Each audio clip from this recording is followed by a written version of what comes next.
नमस्कार दोस्तों, कैसे हो आप सब। दोस्तों, हम सभी जानते हैं हम अपनी इस वीडियो सीरीज़ में चर्चा कर रहे हैं एमपीपीएससी प्रीलिम्स एग्ज़ाम की यूनिट 7 के बारे में, परीक्षा धाम पब्लिकेशन की विज्ञान एवं पर्यावरण शीर्षक वाली पुस्तक से।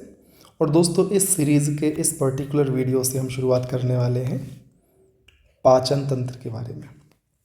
तो चलिए शुरुआत करते हैं। दोस्तों, पाचन तंत्र के अंतर्गत हम किन किन बिंदुओं पर या किन किन हेडलाइंस पर बात करेंगे, सबसे पहले उसकी चर्चा कर लेते हैं।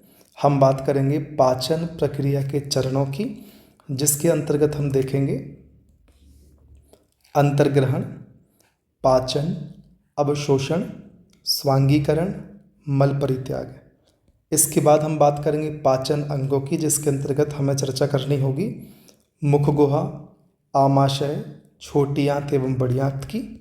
इसके बाद हम बात करेंगे पाचन से संबंधित प्रमुख एंजाइमों की, जिसमें हम लार द्वारा स्त्रावित एंजाइम, आमाशय के द्वारा एवं अग्नाशय के द्वारा स्त्रावित एंजाइम की चर्चा करेंगे।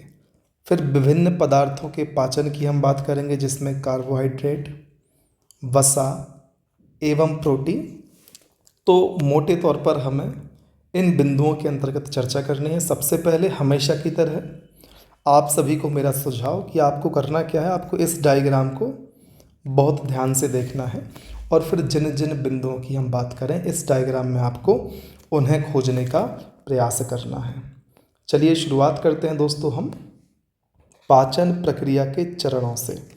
सबसे पहले हम देखते हैं दोस्तों कि अंतर्ग्रहण क्या होता है। अंतर्ग्रहण में मुंह में भोजन ग्रहण करने की प्रक्रिया को हम कहते हैं अंतर्ग्रहण। इसको आप ध्यान रखें। फिर इसके बाद बात करते हैं पाचन की। दोस्तों, कुछ भोजन ऐसे होते हैं जो सीधे अवशोषित नहीं होते, सीधे अब्जॉर्ब नहीं होते, इसलिए गैर अवशोषित भोजन का अवशोषित किए जाने योग्य भोजन में रूपांतरण करने की प्रक्रिया पाचन कहलाती है। आप खाना खाते हो तो सीधा वो खाना हमारी बॉडी में इस्तेमाल नहीं होता, हमारी बॉडी सीधी उस खाने को अब्जॉर्व नहीं करती। ठीक, बहुत सारा भोजन ऐसा होता है जो गैर अवशोषित होता है। तो जो भोजन हम करते हैं उसको अवशोषित भोजन में रूपांतरित करने की जो प्रक्रिया होती है उसे हम कहते हैं डाइजेशन, उसे हम कहते हैं पाचन। ठीक, फिर बात करते हैं अवशोषण की, एब्जॉर्प्शन की। दोस्तों, पचे हुए भोजन की रक्त में मिलने की क्रिया को कहते हैं अवशोषण। दोस्तों, अवशोषण होता कहाँ पर है? छोटी आंत में होता है। इसको भी आपको ध्यान रखना है कि अवशोषण कहाँ होता है। अवशोषण दोस्तों छोटी आंत में होता है। इस बिंदु को आपको ध्यान रख लेना है। फिर स्वांगीकरण। दोस्तों, शरीर में अवशोषित भोजन का प्रयोग स्वांगीकरण कहलाता है। ठीक, जो भोजन पचा उसका अवशोषण होता है, पर अवशोषित भोजन का उपयोग करना, उसको कार्य में लेना स्वांगीकरण कहलाता है। फिर दोस्तों मल परित्याग। जो अपचा हुआ भोजन है, जो इसका पाचन नहीं हुआ, वो बड़ी आंत में पहुंचता है, जहां से जीवाणुओं द्वारा इसे मल में बदला जाता है, जो कि गुदा द्वारा शरीर से बाहर निकाला जाता है। इतनी चीज़ों को आपको ध्यान रखना है। अवशोषण कहाँ पर होता है? छोटी आंत में होता है। ठीक है, फिर बात करते हैं प्रमुख पाचन अंगों की। सबसे पहले मुख गुहा। तो दोस्तों, इसके विभिन्न भाग होते हैं, जैसे दांत, जीभ व लार, जो पाचन में मदद करते हैं। दांत, जीभ और जो लार, जो अंग होते हैं बहुत सारे, जो कि मुख गुहा में पाए जाते हैं, वो पाचन में मदद करते हैं। यहाँ पर दिखा जा रहा है कि मुख गुहा में दांत, जीभ, पाचन और लार, इनका अध्ययन करना है मुख गुहा के अंतर्गत। सबसे पहले चर्चा करते हैं दांत की। तो दोस्तों, मनुष्य सहित अधिकांश स्तनधारियों के जीवन काल में 2 तरह के दांत आते हैं। पहले दूध के दांत जो अस्थायी रहते हैं, जिनकी संख्या कितनी होती है? 20 होती है। इस नंबर को भी आप ध्यान रखें। और दूसरे स्थायी दांत, जिनकी संख्या कितनी होती है? जिनकी संख्या 32 होती है। और दांत के यदि हम प्रकार की बात करें तो दोस्तों उसमें कृदंत, रदनक, अग्रचर्वक और चवर्णक होते हैं। कृदंत की बात करें तो दोस्तों इनकी संख्या 8, रदनक की संख्या 4, अग्र चवर्णक की संख्या 8 और चवर्णक की संख्या 12 होती है। दोस्तों मनुष्य के दांत 4 भागों में बटे होते हैं जिनकी चर्चा हमने की। आपको यह भी ध्यान रखना है कि किस प्रकार के दांत का उपयोग किस रूप में लिया जाता है, जैसे कि कृदंत का उपयोग भोजन को काटने के लिए। ठीक, कैसे याद कर लेंगे आप? का से कृदंत और का से काटना याद कर लें। रदनक का उपयोग दोस्तों भोजन चीरने हेतु रदनक का उपयोग करते हैं। फिर अग्र चवर्णक का उपयोग दोस्तों पीसने हेतु, ठीक, और चवर्णक का उपयोग भोजन पीसने तथा निगलने ढकेलने हेतु।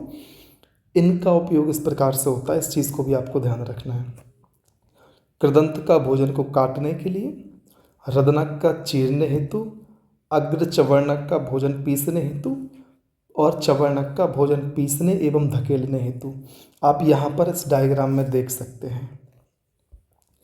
फिर दोस्तों हाथी का जो दांत हमें बाहर से दिखाई देता है वह इंसीजर प्रकार का होता है। इंसीजर मतलब कृदंत प्रकार का होता है, आपको ध्यान रखना है इस चीज़ को, ठीक है। फिर दोस्तों शेर का मांस खाने वाला दांत केनाइन होता है, इसको भी आप ध्यान रखें। रदनक होता है जो चीर फाड़ करने वाले काम में आता है। दांत में दोस्तों इनेमल पदार्थ की परत चढ़ी होती है और दोस्तों यह शरीर का सबसे कठोरतम पदार्थ होता है। पदार्थ की बात चल रही है, ठीक है, इस चीज़ को आपको ध्यान रख लेना है। फिर हम चर्चा करते हैं दोस्तों जीव की। तो दोस्तों जीव में उपस्थित बेवर ग्रंथि लार को संग्रहित करती है। सबसे पहले ध्यान रखें बेवर ग्रंथि के बारे में, यह लार को संग्रहित करती है और जीभ में लगभग दोस्तों 2 से 9,000 तक स्वाद कलिकाएँ पाई जाती हैं। बच्चों में स्वाद कलिकाओं की संख्या अधिक, बूढ़ों में कम होती है, अर्थात उम्र बढ़ने के साथ साथ स्वाद कलिकाओं में कमी होती जाती है। ये बात तो हमें पढ़ के ही समझ में आ गई। दोस्तों याद रखना है महिलाओं में पुरुषों की अपेक्षा स्वाद कलिकाओं की संख्या अधिक होती है। दोस्तों बेवर ग्रंथि जीभ में पाई जाती है जो लार का संग्रहण करती है, इसे आप ज़रूर ध्यान रखें। और दोस्तों जीभ में 4 प्रकार के स्वाद आते हैं, जैसे कि मीठा जो अग्रभाग में होता है, नमकीन, खट्टा, कड़वा। कड़वा पश्च भाग में होता है। सबसे पहले आप इन दोनों को तो याद कर ही लें, मीठा अग्रभाग में और कड़वा पश्च भाग में। दोस्तों खट्टे और कड़वे में कंफ्यूज नहीं होना आपको, ठीक, याद रखें खट्टे और कड़वे में कंफ्यूज नहीं होना। हाल ही में वैज्ञानिकों ने अपने शोध में एक नए स्वाद उमामी को बताया है जिसका टमाटर जैसा स्वाद होता है। तो यदि प्रश्न आ जाए कि उमामी क्या है, तो दोस्तों एक उमामी क्या है? उमामी एक स्वाद है, इसको आपको ध्यान रख लेना है। फिर बात करते हैं लार की, सलाइवा की। दोस्तों वयस्कों में लार का पीएच मान जो होता है औसत कितना होता है? 8.5 पीएस स्केल पर। इसे आपको ध्यान रखना है, आपके एग्जाम के लिहाज से ज़रूरी तथ्य है। और प्रतिदिन वयस्कों में दोस्तों कितनी 1 से 1.5 लीटर लार निकलती है। लार के संगठन की कंपोजिशन की बात करें तो इसमें दोस्तों 98% जल होता है और 2% अन्य तत्व होते हैं। इसमें vitamin C, calcium, magnesium, enzyme इत्यादि शामिल होते हैं। इस चीज़ को आप ध्यान रखें। बस लार में 98% जल होता है, इसे भी आप ध्यान रख लें। लार में टाइलिन, लाइसोजाइम व अल्फा लाइपेज एंजाइम पाए जाते हैं, इनके आप ध्यान रखें। टाइलिन, लाइसोजाइम और अल्फा लाइपेज एंजाइम लार में पाए जाते हैं। दोस्तों वयस्क मनुष्य में लार ग्रंथियों की संख्या 600 होती है एवं ये मुख्यतः 3 प्रकार की होती हैं। लार ग्रंथियाँ दोस्तों कौन कौन सी होती हैं? पैरोटिड, सबलिंगुअल और सबमैंडिबल। इनके नाम ध्यान रख लें। दोस्तों जो पैरोटिड ग्रंथि होती है यह सबसे बड़ी लार ग्रंथि होती है जो कान के नीचे पाई जाती है। तो सबसे पहला पॉइंट तो यही ध्यान रखें, सबसे बड़ी लार ग्रंथि कौन सी है? पैरोटिड है जो कान के नीचे पाई जाती है, सबलिंगुअल दांत के नीचे पाई जाती है और सबसे छोटी होती है, और मैंडिबल, सब मैंडिबल दोस्तों जबड़े के नीचे पाई जाती है। दोस्तों पैरोटिड ग्रंथि के फूलने से गलसुआ या मम्स रोग हो जाता है। पैरोटिड ग्रंथि जो सबसे कैसी होती है? बड़ी होती है, यदि वो फूल जाती है तो गलसुआ रोग हो जाता है, इसे ध्यान रखना है। अब हम चर्चा को आगे बढ़ाते हुए बात करते हैं स्टोमक या आमाशय की। दोस्तों हमारा भोजन जो हम भोजन करते हैं 3 से 4 घंटे तक आमाशय में रहता है। आमाशय की क्षमता लगभग 1.5 लीटर के आसपास होती है।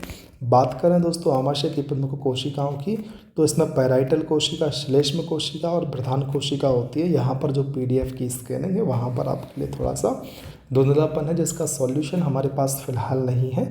आपको ऐसे ही काम चलाना होगा इस पेज के लिए, इसके लिए हम आपसे क्षमा प्रार्थी हैं।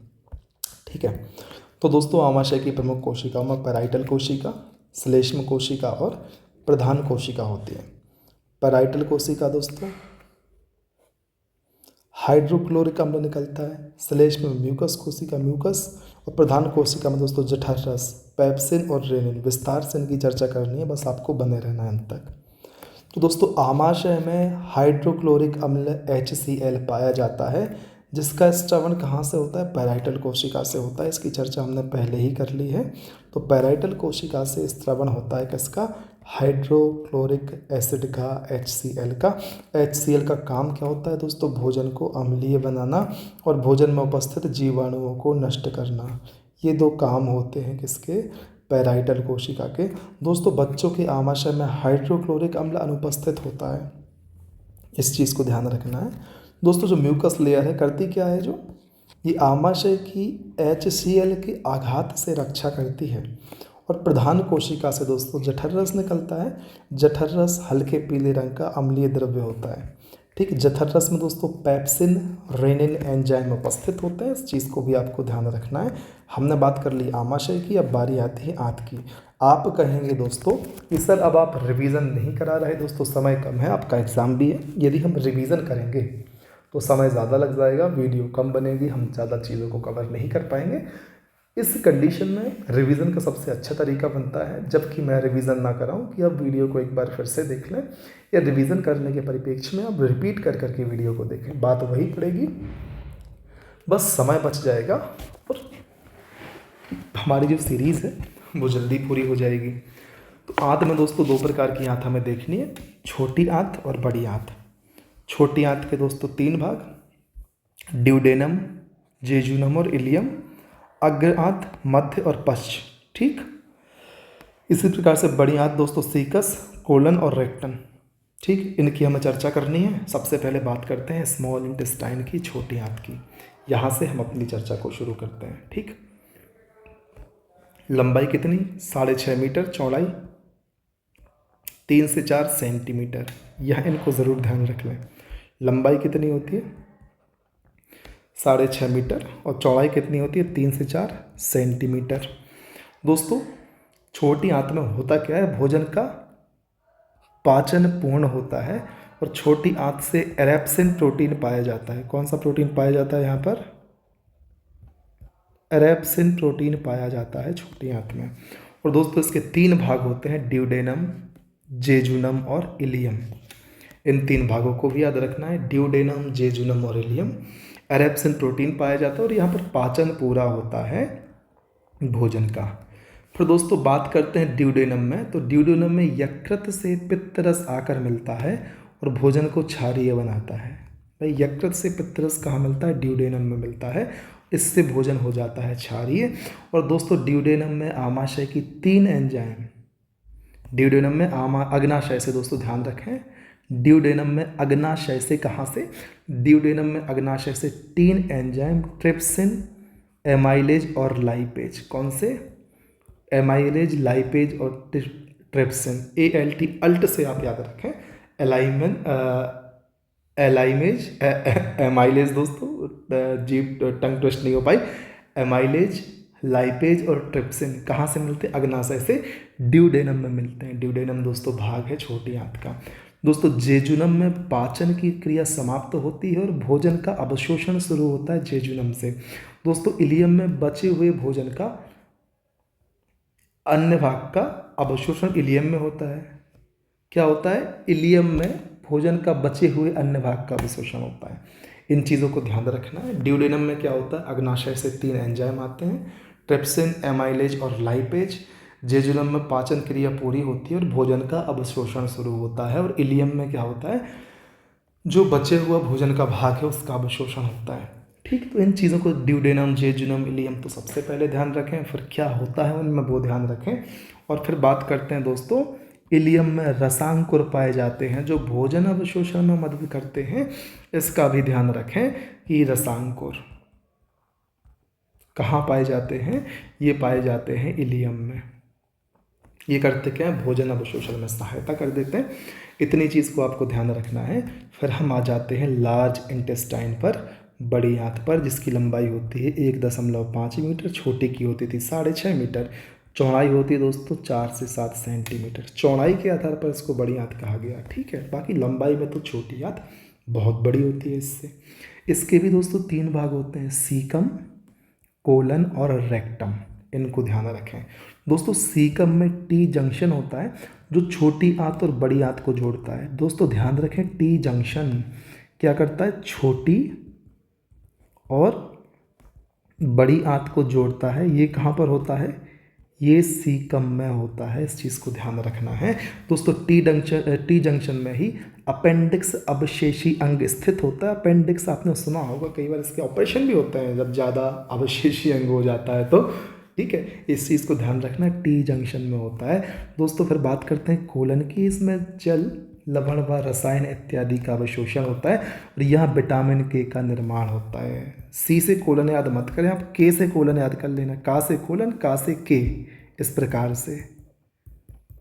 इससे क्या होगा, का से का आप याद कर लेंगे तो कोलन में के का निर्माण हो रहा है, ठीक है। इस प्रकार से आपको रिलेट करना है, आपको याद रहें चीज़ें तो अपने हिसाब से याद करें। अब आप ये ना बोलें सर C फॉर कोलन कर दिया, K फॉर कोलन कर दिया, C फॉर की जगह। कहने का मतलब है आपको के से विटामिन के याद हो रहा है ना भाई, तो उस प्रकार से आपको देखना है। फिर रेक्टम होता तो C फॉर ही है, लेकिन आपको याद करना है, टिक करना है, इसके लिए मैं आपसे कर रहा हूँ। रेक्टम दोस्तों, इसमें अवशिष्ट पदार्थों का संग्रह होता है। रेक्टम में क्या होता है, रेक्टम में अवशिष्ट पदार्थों का संग्रहण होता है और बाद में यह मल द्वार द्वारा बाहर कर दिया जाता है। इस चीज़ को आपको ध्यान रखना है। 3 भाग बड़ी आंत के, सीकम, कोलन और रेक्टम। कोलन में विटामिन के, सीकम में दोस्तों टी जंक्शन और अपेंडिक्स वाली चीज़ें याद रखनी है, रेक्टम में अवशिष्ट पदार्थ याद रखने हैं। उम्मीद है इतनी चीज़ें क्लियर होंगी। अब बात करते हैं पाचन से संबंधित एंजाइमों की। तो इनको भी आपको ध्यान रखना है कि भाई लार में कौन सा एंजाइम है, जठर रस में कौन कौन सा होता है, ये सब चीज़ें आपको ध्यान रखनी होंगी। अग्नाशय से कौन कौन से एंजाइम निकलते हैं। शुरुआत हम कर लेते हैं दोस्तों लार से। तो इसमें टाइलिन और लाइसोजाइम पाया जाता है, ठीक। टाइलिन और लाइसोजाइम। टाइलिन क्या करता है दोस्तों, स्टार्च जो कार्बोहाइड्रेट होता है इसको माल्टोज में बदलता है और भोजन को क्षारीय बनाता है।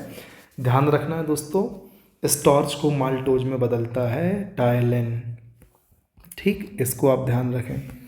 फिर लाइसोजाइम दोस्तों आंसू और पसीना के साथ आए जीवाणुओं को नष्ट करता है। लाइसोजाइम कौन सा, लाइसोजाइम करता क्या है, आंसू और पसीना के साथ आए जीवाणुओं को नष्ट करता है, लाइसोजाइम। अब बात करते हैं जठररस के एंजाइम जो कि पेप्सिन और रेनिन। दोस्तों पेप्सिन प्रोटीन को तोड़कर पेप्टोन्स में बदलता है। पी से पेप्सिन, पी से प्रोटीन, पी से पेप्टोन्स। इन 3 पी को एक साथ याद कर लें। पेप्सिन प्रोटीन को पेप्टोन्स में बदलता है। फिर रेनिन दोस्तों कैसीन जो कि दूध में उपस्थित प्रोटीन है, इसे पैराकैसिनेट में बदलता है। रेनिन कैसीन को पैराकैसिनेट में बदलता है। अब कैसीन आप स्पेसिफिकली भी याद करें कि जो कैसीन है ये क्या है, ये दूध में उपस्थित एक प्रोटीन है। यहाँ से भी प्रश्न आएगा। तो कैसीन को दोस्तों पैराकैसिनेट में बदलता है रेनिन। फिर बात करते हैं अग्नाशय के एंजाइम ट्रिप्सिन, एमाइलेज और लाइपेज की। एमाइलेज, लाइपेज और ट्रिप्सिन अल्ट से याद किया था हमने। तो दोस्तों जो ट्रिप्सिन है करता क्या है, पेप्सिन के द्वारा बनाए गए पेप्टोन्स को पॉलीपेप्टाइड में बदलता है। हमने पीपीपी देखा था, पेप्सिन प्रोटीन को पेप्टोन्स में बदलता है। एक पी को और आगे बढ़ा दो तो पॉलीपेप्टाइड्स अमीनो अम्ल में बदलता है ट्रिप्सिन। फिर दोस्तों एमाइलेज टाइलिन के द्वारा बनाए गए माल्टोज को ग्लूकोज में बदलता है, ध्यान रखना है आपको, ठीक है। फिर लाइपेज बसा को बसीय अम्ल और ग्लिसरॉल में बदलता है। इतनी चीज़ें आप याद कर लेंगे तो आपका काम आसानी से चल जाएगा। फिर बात करते हैं विभिन्न पदार्थों के पाचन के बारे में। सबसे पहले कार्बोहाइड्रेट, तो इसका सबसे पहले पाचन मुख गुहा में होता है। ठीक है, मुख गुहा में दोस्तों टाइलिन कार्बोहाइड्रेट को माल्टोज में बदलती है। और दोस्तों छोटी आंत की बात करें तो एमाइलेज जो होता है माल्टोज को ग्लूकोज में बदलता है।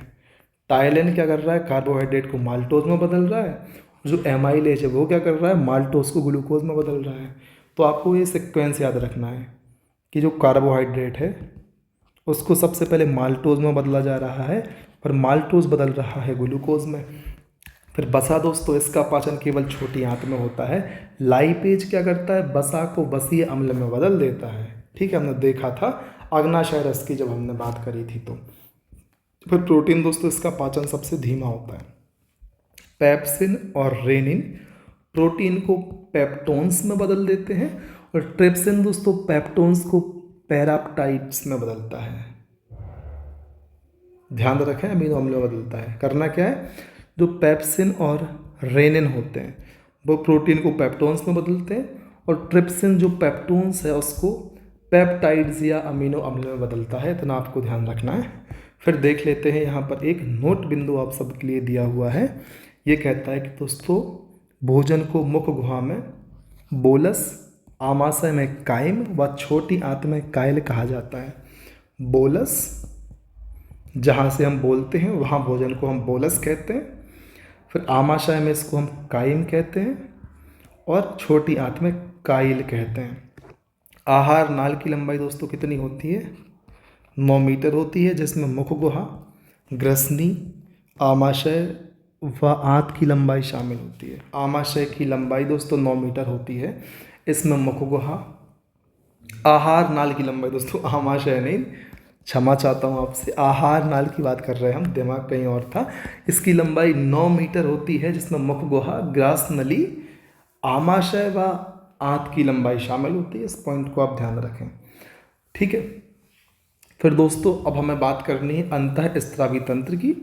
इसकी शुरुआत हम अगले वीडियो से करेंगे। ठीक है, इस वीडियो में इतना ही। तब तक के लिए बने रहना है आपको हमारे साथ। हमारी यूनिट 8 की करंट अफेयर की आप महामाराथन क्लास ज़रूर देखें, काफ़ी बेनिफिट आपको होगा। अपने दोस्तों को भी दिखाएं और उन विद्यार्थियों तक शेयर कर दें जो आपकी ही तरह MPPSC की तैयारी कर रहे हैं, ताकि वे भी हमारी उस महामाराथन वीडियो का बेनिफिट ले पाएँ। बहुत हेल्पफुल वीडियो रहने वाले करंट अफेयर के परिदृश्य में आप सभी के लिए। इस बात को ध्यान रखें, आगे बढ़ें, मेहनत करें, पढ़ते रहें। जय हिंद, वंदे मातरम।